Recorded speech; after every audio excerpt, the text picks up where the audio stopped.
السلام عليكم ورحمة الله وبركاته. نحمده ونصلي على رسوله الكريم، أما بعد، فأعوذ بالله من الشيطان الرجيم. بسم الله الرحمن الرحيم. حاميم والكتاب المبين إنا أنزلناه في ليلة مباركة إنا كنا منذرين. وقال النبي صلى الله عليه وسلم إن الله لا يطلع في ليلة النصف من شعبان فيغفر لجميع خلقه إلا لمشرك أو مشاح أو كما قال عليه الصلاة والسلام. আলহামদুলিল্লাহ।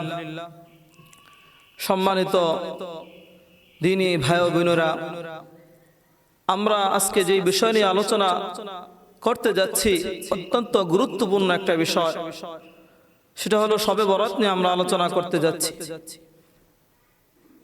আমাদের বাংলাদেশের অধিকাংশ মানুষ আমরা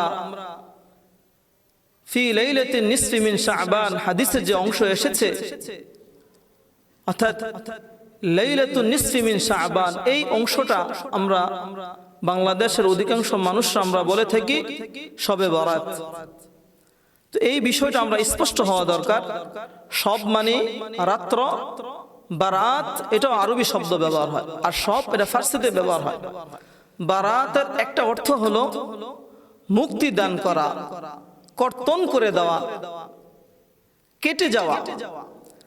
তো যেহেতু আল্লাহ সুবহানাহু ওয়া তাআলা এই শবে বরাত অর্থাৎ লাইলাতুর রহমা, এই রাত্রকে আল্লাহ সুবহানাহু ওয়া তাআলা তার উম্মতদেরকে, নবীর উম্মতদেরকে এবং আল্লাহ সুবহানাহু ওয়া তাআলার বান্দাদেরকে মুক্ত করে দেন, মাফ করে দেন। এই জন্য আমরা এটাকে বলে থাকি শবে বরাত। আরবিতে লাইলাতুর রহমাও বলা হয়, লাইলাতুল মাগফিরাও বলা হয়, এবং হাদিসে যে স্পষ্ট ভাষা, এটাকে বলা হয় লাইলাতুন নিসফি মিন শাবান। এই রাত্রটা অত্যন্ত গুরুত্বপূর্ণ, কিন্তু আজকাল দেখা যায় আমাদের সমাজে এই রাত্রকে নিয়ে এত জাহিলিয়াতি কথাবার্তা, যেখানে স্পষ্ট সহিহ হাদিস রয়েছে, এর বিরুদ্ধে কি মানুষ কথা বলতে পারে? সুনান ইবনে মাজাহ 1390 নম্বর স্পষ্ট হাদিস, যে হাদিস খানা আমি আপনাদের সামনে পাঠ করলাম। এই হাদিস খানার ভিতরে নবী করিম সাল্লাল্লাহু আলাইহি ওয়াসাল্লাম স্পষ্ট বলেছেন, কি সে হাদিস খানা? ইন্নাল্লাহা লা ইয়াত্তালিউ ফি লাইলাতিন নিসফি মিন শাবান ফায়াগফিরু লিজামি'i খালকিহি। আল্লাহ সুবহানাহু ওয়া তাআলা তিনি নবী করিম সাল্লাল্লাহু আলাইহি ওয়াসাল্লামকে ওহীর মাধ্যমে জানায়া দিলেন যে আল্লাহ সুবহানাহু ওয়া তাআলা তিনি শবে বরাতে সকলকে মাফ করার ঘোষণা দিয়েছেন। ফায়াগফিরু লিজামি'i খালকিহি, অর্থাৎ আল্লাহ সুবহানাহু ওয়া তাআলা এই রাত্রে, বরকতপূর্ণ এই রাত্রে সকলকে মাফ করে দিবেন, দুইজন ব্যক্তি ছাড়া। একজন হলো মুশরিক, আরেকজন হলো যারা হিংসুক, তাদেরকে মাফ করবেন না। এখন অনেকে প্রশ্ন করতে পারেন যে হুজুর, আপনি তো শুধু হাদিস থেকে বললেন, হাদিস তো জয়ীফ হতে পারে, কোরআনের কোনো দলিল আছে কিনা? কোরআনের দলিল আছে কি?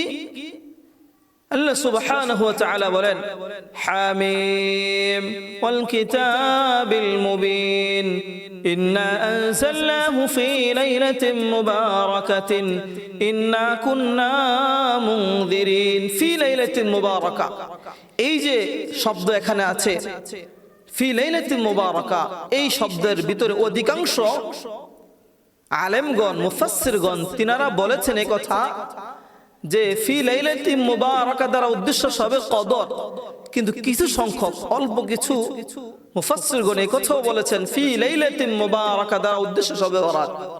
যদি আমরা এটাও মেনে নেই যে কোরআনের মাঝে স্পষ্ট দলিল নাই, হাদিসের মাঝে যেহেতু ইবনে মাজা শরীফে 1390 নম্বর হাদিস স্পষ্ট সহিহ।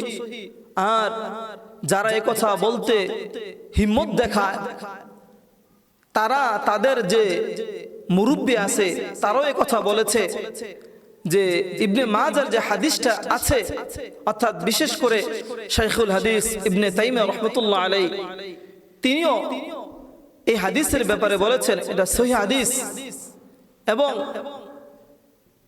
নাসিরউদ্দিন আলবানী রাহিমাহুল্লাহ তাআলা তিনিও বলেছেন এই হাদিসটা সহিহ হাদিস। তো যারা এই দুঃসাহস করতে চায় যে শবে বরাত বলতে কিছু নাই, তাদেরকে সতর্ক করে দেওয়া উচিত যে তাদের মুরব্বীরা যেখানে স্বীকার করেছে তারা কিভাবে এটাকে অস্বীকার করে। মেরে মোহতারাম হাজিরিন, যেহেতু আমাদের অতি নিকটে মঙ্গলবার রাত্রিতে এই শবে বরাত চলে আসছে আমাদের মাঝে, আমরা এই রাত্রিতে কি কাজ করব? আমাদের করণীয় কি? আমাদের করণীয় হলো এই রাত্রি আমরা জাগ্রত হব, জাগ্রত হয়ে বেশি বেশি ইবাদত, নফল ইবাদত করব। দরা বান্দা কোনো ইবাদত নাই, আমার যার ইচ্ছা সে নামাজ পড়বে, কোরআন তেলাওয়াত করবে, জিকির আজকার করবে, এবং আরো যত সে আমল করতে চায় করতে পারবে, কোনো দরা বান্দা নাই। এক হাদিসে এসেছে কুমু লাইলাহা ওয়া সুমু নাহারাহা, যে তোমরা রাত্রে জাগরণ করো, রাতে জাগরণ করে ইবাদত করো, আর দিনের বেলা রোজা রাখো। আল্লাহ সুবহানাহু ওয়া তাআলা এই রাত্রকে অত্যন্ত বরকতপূর্ণ করেছেন। জিবরাইল আলাইহিস সালাতু ওয়াস সালামের মাধ্যমে জানা যায় যে জিবরাইল আলাইহিস সালাতু ওয়াস সালাম বলেন যে আমাদের জন্য দুইটা ঈদ আছে, যেমনি ভাবে দুনিয়াবাসীদের জন্য দুইটা ঈদ রয়েছে। আমরা যারা দুনিয়াবাসী, আমাদের জন্য ঈদ হলো ঈদুল আযহা, ঈদুল ফিতর, এই দুইটা ঈদ। কিন্তু যারা ফেরেশতা তাদের জন্য দুইটা ঈদ হলো, একটা ঈদের নাম হলো শবে বরাত, আরেকটা ঈদের নাম হলো শবে কদর। তো তারা ওই সময় এই শবে কদর এবং শবে বরাতে ফেরেশতারা আনন্দ করে, আর আমরা এই সময়গুলোতে অত্যন্ত অবহেলা আমরা কাটায় দেই। বিশেষ করে মা বোনরা যে কাজগুলা করে অত্যন্ত দুঃখ লাগে। তারা শবে বরাত আসলে তারা মনে করে যে আমার পরিবারের মাঝে যদি আমি ভালো খাবার দিতে পারি তাহলে হয়তো খাবার সবসময় আমরা ভালো খাবার খেতে পারবো না। এই বিশ্বাসটা করাটা অত্যন্ত গুনাহের কাজ। আপনার শবে বরাত এসেছে, আপনার অন্য সকল কাজ বাদ দিয়ে, রুটি বানানো বাদ দিয়ে, এরকম গোশত পাকানো বাদ দিয়ে, বিরিয়ানি পাকানো বাদ দিয়ে আপনারা এই রাতটাকে কাজে লাগান, ইবাদত করুন। এই মৌসুমটাকে অত্যন্ত গুরুত্বপূর্ণ, এই মৌসুমটাকে কাজে লাগান, আল্লাহর কাছে মাপ চেয়ে। সামনে রমজান মাস চলে আসছে, এই রমজান মাসকে আপনারা সুন্দর করুন, প্রস্তুতি নিন এবং গুনাহ থেকে পাক সাফ হয়ে রমজান মাসের রোজাগুলা শুরু করুন। আল্লাহ সুবহানাহু ওয়া তাআলা শবে বরাতকে কাজে লাগাইতে পারে আমাদের প্রত্যেককে তৌফিক দান করুক। ওয়া আখির দাওয়ানা আলহামদুলিল্লাহি রাব্বিল আলামিন।